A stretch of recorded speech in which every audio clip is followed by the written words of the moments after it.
തിരക്കേറിയ ജീവിതത്തിനിടയിൽ നിന്ന് ഞാൻ സമാധാനം തേടുകയാണ്. അതെ, a moment to nourish my soul. ആരോഗ്യത്തിനൊപ്പം സൗന്ദര്യവും.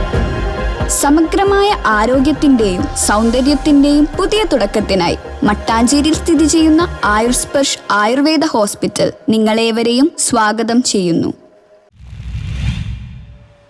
പള്ളുരുത്തി 63-ാം ഡിവിഷൻ BJP സ്ഥാനാർത്ഥി രഞ്ജിനിയുടെ തിരഞ്ഞെടുപ്പ് ഓഫീസ് ഉദ്ഘാടനം നടന്നു.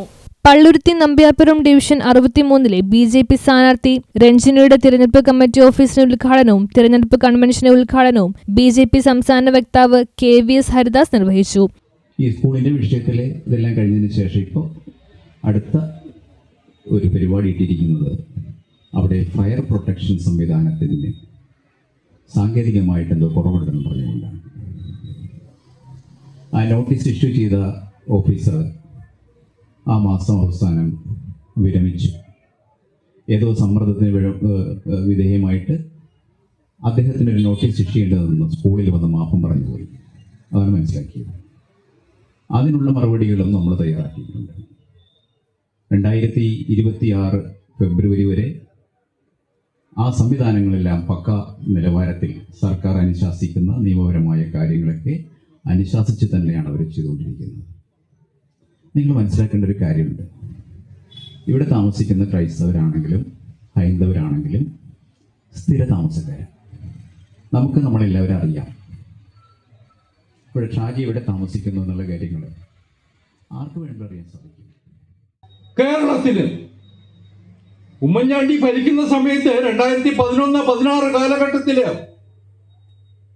ഓരോ മാസവും സർക്കാർ കടം വാങ്ങിയിരുന്നത് 1000 കോടി രൂപ വെച്ചിട്ടാണ്. പിണറായിയുടെ ഒന്നാമത്തെ സർക്കാരിന്റെ കാലത്ത് തോമസ് ഐസക് ധനകാര്യമന്ത്രിയായിരിക്കുമ്പോ കടം വാങ്ങിയിരുന്നത് പ്രതിമാസം 2000 കോടി രൂപയാണ്. ബാലഗോപാലന്റെ നേതൃത്വത്തിൽ പിണറായിയുടെ രണ്ടാം സർക്കാർ, ബാലഗോപാലൻ ധനകാര്യമന്ത്രിയായിട്ട് പിണറായിയുടെ രണ്ടാം സർക്കാർ വരുമ്പോ പ്രതിമാസം 2500-നും 3000-നും ഇടയ്ക്കുള്ള തുകയാണ് കടം വാങ്ങിയിരുന്നത്.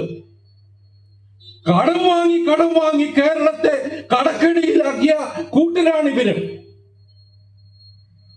കഴിഞ്ഞ ഒരു 10-20 കൊല്ലത്തെ ചരിത്രം നിങ്ങളൊന്ന് പരിശോധിച്ചു നോക്കൂ.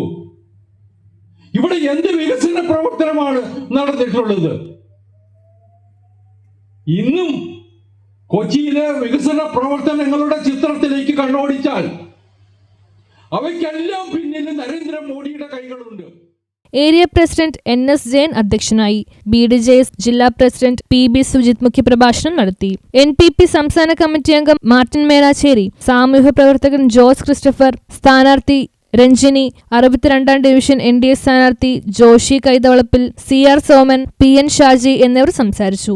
ജനറൽ സെക്രട്ടറി വേണുഗോപാൽ സ്വാഗതവും KP ജയേഷ് നന്ദിയും പറഞ്ഞു. അതിനുശേഷം നരേന്ദ്രമോദി വരുന്നു. എന്തായി നരേന്ദ്രമോദി വന്നപ്പോൾ നിലയില്ല കയത്തിലേക്ക് മുങ്ങുകയാണ് ഇന്ത്യൻ നാഷണൽ കോൺഗ്രസ്. സംസ്ഥാനങ്ങൾ ഒന്നൊന്നായി വിട്ടുപോയി. സംസ്ഥാനങ്ങൾ ഒന്നൊന്നായി കൈപ്പിടി നിന്നും കൈവിട്ടുപോയി. സംസ്ഥാനങ്ങൾ ഒന്നൊന്നായി ബിജെപിയുടെ ഘടകകക്ഷികളുടെ കയ്യിലേക്ക് സംസ്ഥാനങ്ങൾ ഒന്നൊന്നായി കവരുന്നതായിട്ടാണ് കാണുന്നത്. വോട്ട് ചോരി എന്ന് പറയുമ്പോൾ ഇവിടെ BJPയും കൂട്ടരും കൂടെ വോട്ട് കോരുകയായിരുന്നു. എവിടെ ഇന്ത്യൻ നാഷണൽ കോൺഗ്രസ്? ഇപ്പോൾ പഴി മുഴുവനും വോട്ടിംഗ് മെഷീനായി. അപ്പോൾ എന്റെ ചോദ്യം ഇത്രയുള്ളൂ. 2014-ന് മുൻപ്. News bureau, Palluruthy.